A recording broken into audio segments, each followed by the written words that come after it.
My name's Tracy, and I suffer from a mental illness. I had ADHD when I was 3 years old, and I went through high school. I was a very active person in high school, into sports and all sorts of activities, but I did suffer some depression in high school. I thought it was a normal process, but it seemed like it was all the time.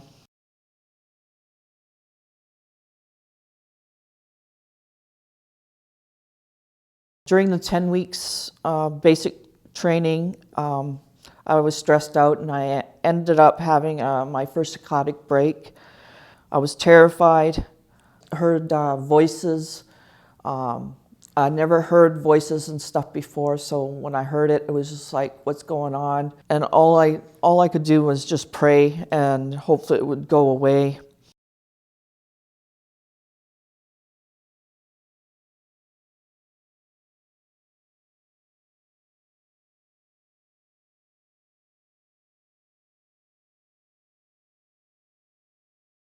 I was being bullied by a couple of ex-Army thugs who believed women shouldn't be in the forces. They made my life really difficult with their lies and bullying. I could handle the stresses of the job, but the bullying started getting to me.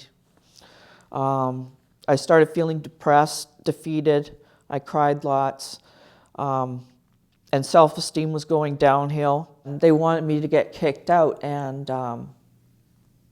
I just had a breakdown finally. It just got too much. I told the counselor one day I had enough. I was planning to basically kill myself. I didn't say it in those words, but she knew that that's where it was going. At this point, I was actually terrified and confused. I was in the fight-flight response. I tried to punch a window and try to take off so I could follow up on my plans. I was eventually restrained on the floor several times and given high doses of Haldol to help calm me down. I was diagnosed with ADHD, major depression, borderline personality disorder, psychosis, and anxiety. Sometimes I would spend 6 months at a time being certified in different hospitals because of my risk of hurting myself. I was basically in a daze, like a dream world, stuck in a bubble. When one medication wasn't working, they were giving me others at high doses. I was taking up to about 8 different types of psychiatric medications 4 times a day. I never heard of mental illness until I got ill and felt ashamed because I had this disease when I got sick.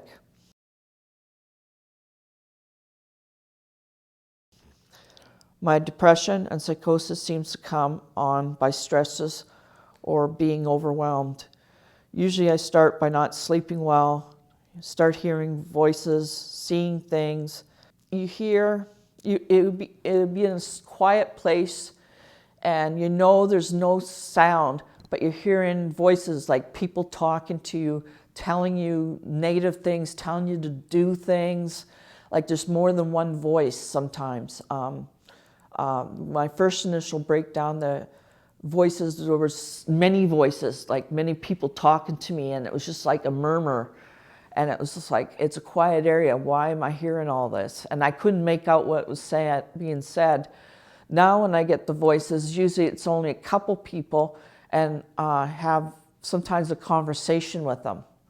And they're telling me, sometimes they're telling me to do negative things, and I'm saying, no, I don't want to do that. No, I don't want to do this. You feel like you're in an out-of-body experience, like you sort of see yourself from another perspective, like sort of outside, and you can see the situation, but you're just sort of in a fog, like you're just not there.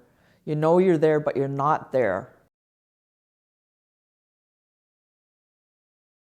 It usually happens, especially a lot of time when I end up going to the hospital, I get scared. It's just like, I just want to punch something like a window or a wall or anything that's breakable, anything to cut myself or whatever. Or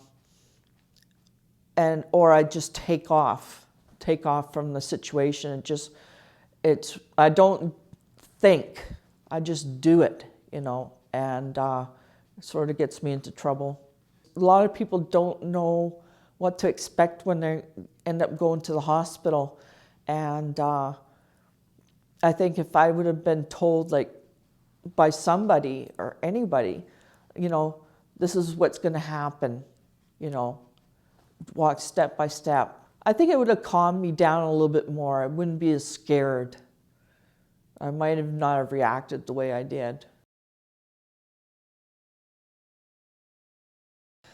I just wanted them to shoot me rather than having me do it myself, because I wasn't too sure if I could do it, and but I couldn't do it, right? It was too hard, like, to act out on it, because I just couldn't do it. But I was kind of hoping if I hold the knife long enough and sort of threaten them that they'd do something, right? And I just end up giving in. They make your mouth dry a lot of times. They help calm me down. They help limit the voices, depression and stuff like that. They help the anxiety. They sort of bring you back down to a normal level again. I was raised in a police environment home, and my mom was a legal secretary, so we didn't share feelings in our home. When I first got ill, they were sort of supportive. They would go to the doctors to find out more what they could do and stuff, and then they stopped visiting me at the hospital or whatever. It was frustrating because they didn't understand where I was coming from. They just think you just snap out of it, you know, and it just doesn't happen that way, you know. Old school thinking, eh? Old school thinking, and that's where they came from, old school stuff, you know. My dad was a police officer, and he thinks that, you know, just snap out of it, you get over it, and, you know, think positive thoughts. Well, it's not that easy to think positive thoughts when you're going through it, you know.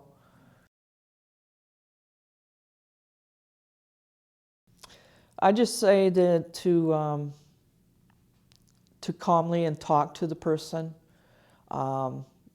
be gentle when you're talking to them, like treat us like any other person, like a normal person, not really rough or anything. I mean, no, you got to use some authority, but you have to be within limits. You know, it's just like pretend you're in their situation, and a regular person but has a mental illness, just sick, you know, and that's scared. You know, if they can just realize that we're scared and don't know what's happening to us. We're all human beings. Some of us just have an illness, which happened to be mental illness, and we just don't know what to do, but we don't know what's happening to us.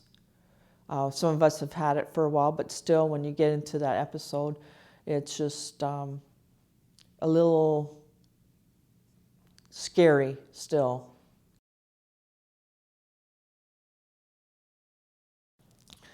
I felt that at the time in that time era in the 1990s there, that mental illness was a bad thing, you know, and I just felt awful. Like, I felt like I was so low, I was so bottom of the pile type of thing, and I just felt ashamed of myself, you know, for having a mental illness. Like, I thought, how could I have it? Like, I thought, how did I get it? You know, I didn't understand it myself. And sometimes when people come up to you and say something, and well, why are you taking that medication, or why are you taking these medications, all these medications? And it's like, well, I have a mental illness, and you sort of feel embarrassed because this is the way it is, and you have to take them, and they don't understand. There's a need for education out there.